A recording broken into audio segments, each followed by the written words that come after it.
Ipinagtanggol ni Presidente Duterte ang pagiging emosyonal ni PNP Chief Ronald Bato de la Rosa sa kanyang pagharap sa Senado sa isyu ng iligal na droga. Ayon kay Digong, alam niya kung saan nanggagaling si de la Rosa at naiintindihan niya ito. Para sa kabuong detalye, alamin natin sa report ni RH09, Sunny Casulia. Naunawaan ng Pangulong Digong Duterte kung bakit naging emosyonal si PNP Chief Bato de la Rosa sa pagdinig ng Senado kahapon.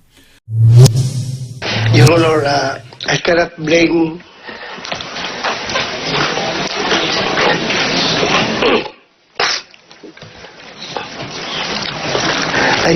the public if they are losing trust and confidence to the police. Because I myself, sasabi mo nga, hindi mo na minsan alam kung sinong pagkatiwalaan. At dito si Kerwin, in-implicate siya na nakatanggap ng pera. Minsan, Your Honor, pinapasadyos ko na yung sitwasyon namin sa PNP. Dahil gusto ko sana ma-reform yung PNP. Kasi mahal ko yung organisasyon namin. Pero ako'y hirap na, but I will never surrender. Sasabi ko sa inyo, if you survive playboard in the academy, sa PMA, you will survive the world. Kaya ko ito. Hindi ko ito urungan. Lilinisin ko ang PNP hanggat sa makaya ko. Hindi ko ito. Sinabi ko talaga, Presidente, Sir, hindi kita iwan sa laban nito. I will be with you. To take until, no matter what.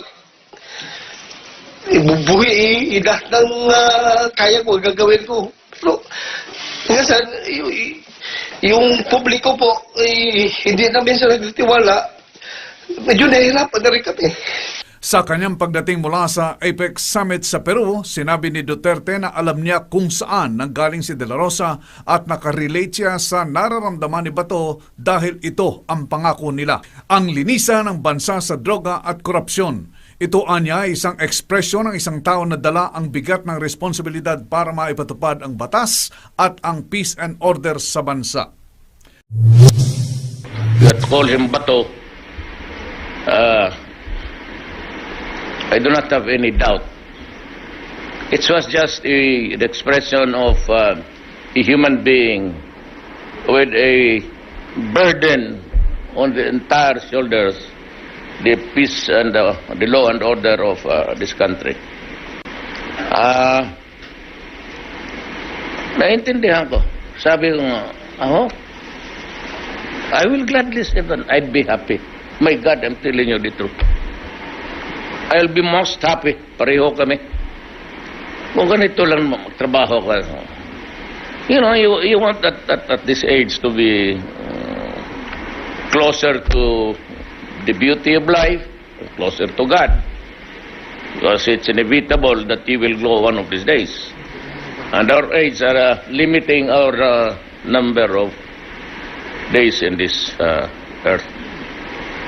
Naintindihan ko si Bato. Nakisimpatya naman si Pangulong Rodrigo Duterte kay PNP Chief Ronald de la Rosa matapos itong maging emosyonal kahapon. Tiniyak naman niya sa mga pulis na lumalaban kontra krimen at iligal na droga na poprotektahan niya ang mga ito. Narito ang report. It was just the expression of a human being with a burden on the entire shoulders, the peace and the law and order of this country.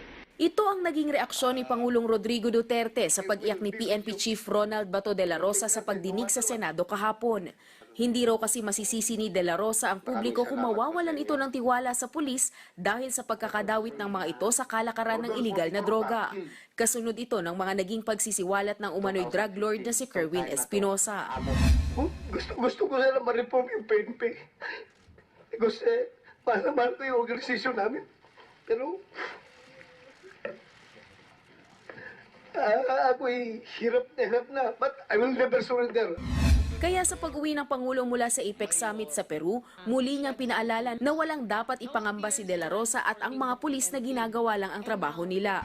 You know, Bato has nothing to worry. As I have said to the military and the police, in obedience to that order against crime and the drugs, if I find out that you are not at fault at first instance, I will give you the guarantee that you will be protected. Hindi yung mga scalawags, hindi yung mga misfits.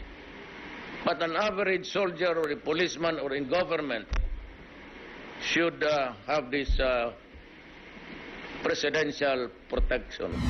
Bukod sa pagpuksa sa iligal na droga at kriminalidad, inungkat din ng Pangulo ang isa pang problema sa bansa na pinangako niyang tatapusin noong nangangampanya pa lang siya. But remember that I made only 3 basic promises when I campaigned for the presidency.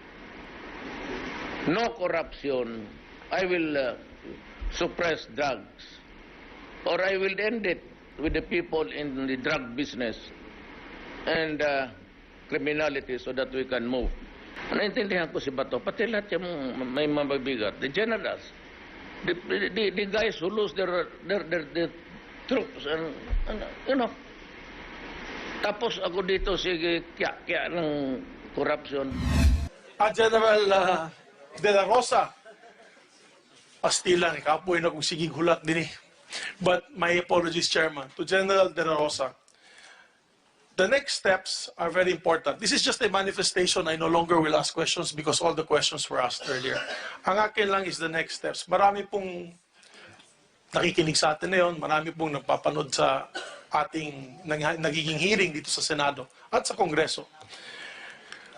Naalala ko po nung kami nung ipinasa po namin yung Dangerous Drugs Act. I was the author in the House in 2004. Senator Soto was the author in the Senate at the time, together with other several congressmen and senators.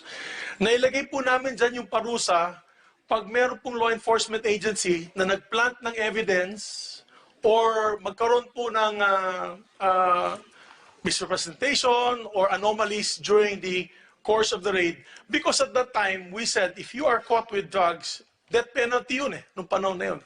So gusto po namin hatulan din yung law enforcement agency na ganung klaseng hatol dahil sila po ang pinasaligan. Yung sila po ang trusted, ang pinagtiwalaan po ng taong bayan na maging protectors ng tao na hindi po sanang inosente ang makukulong at mamamatay. Kaya napakabigat po pag nalalaman po namin na meron po mga officers involved in shenanigans. As a matter of fact, 5 days ago, or was it last week, kami po ay nasa Malacanang kasama po ni Presidente, and we had a mini LEDAC. Ipinakita po niya sa amin, ganito kalaki, ganito kakapal, at alam ko po, nakita niyo na po ito, ganito kakapal na dokumento na nalalaman ng mga politiko at nakakarami dun po, halos 3/4 ng librong yon ay mga law enforcement agents both in PIDEA and the PNP. Now, my question is, Your Honor, we support you. Parang feeling ko, General, ikaw na lang ang pinagtitiwalaan ko. Ikaw na lang talaga ang pag-asa namin ng taong bayan. Because we believe in you. Now, the question there, General, is this. What are your next steps to clean up the ranks of the PNP? Naubos na lahat ng drug lord, General. We would love to know from you because we believe in you, General. What can we do to clean up the ranks of the law enforcement agencies because we are one with you in this? To bring back the trust and confidence of the Filipino people with the judicial system and the Philippine National Police.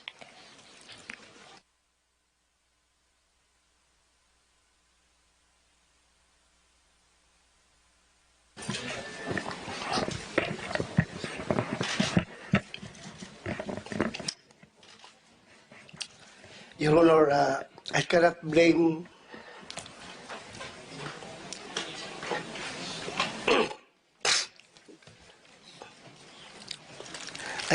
the public if they are losing trust and confidence to the police. Because I myself, sasabi mo nga, hindi mo na minsan alam kung sinong pagkatiwalaan. Your Honor, like for example, ito nangyari kay Chief Inspector Joby Espinilo. Niligay ko siya doon as Chief of Police sa Albuera. Because buong paniwala ko, kahit hindi ko siya personally kilala, buong paniwala ko na he will be talagang siyang mapagkatiwalaan ko sa instructions na binigay ng Presidente na we will fight to the last we will really fight drugs even though it will cost everything, our everything. Tapos ngayon, here comes nga, nandito si Kerwin, in-implicate siya na nakakatanggap ng pera. Minsan, Your Honor, pinapasadyos ko na yung sitwasyon namin sa PNP. Dahil gusto ko sana ma-reform yung PNP. Kasi mahal na mahal ko yung organisasyon namin. Pero ako'y hirap na. But I will never surrender. Kasi sabi ko sa inyo, if you survive playboard in the academy, sa PMA, you will survive the world. Kaya ko ito. Hindi ko ito urungan. Lilinisin ko ang PNP hanggat sa makaya ko. Hindi ko ito. Sinabi ko ito ng Presidente, Sir, hindi kita iwan sa laban nito. I will be with you. Through thick and thin, no matter what. Ibubuhi, lahat ng kaya ko, gagawin ko. Pero, minsan, yung publiko po, hindi namin sila nagtitiwala. Medyo nahihirapan na rin kami. Nahihirapan na rin kami na mag-adjust dahil nga sa mga pangyayari. But please, understand Your Honor na kami po ay tao lang. Yung mga pulis na yan, nasisilaw sa pera, dahil din yan sa kahirapan, nasisilaw sa pera. Pero hindi ko sinasabi na gawin natin yung excuse. Dahil ako ay anak rin na mahirap. Pero never po ako nasilaw sa pera. Sabi ko, mamatay man ako, hindi ko ipapalit yung aking serbisyo sa pera kahit na walang pagkain yung pamilya ko. But, sige lang, Your Honor, andyan na kami sa sitwasyon na yan. We will survive. We will survive. Kakayanan namin. In the end, sabi ni Presidente,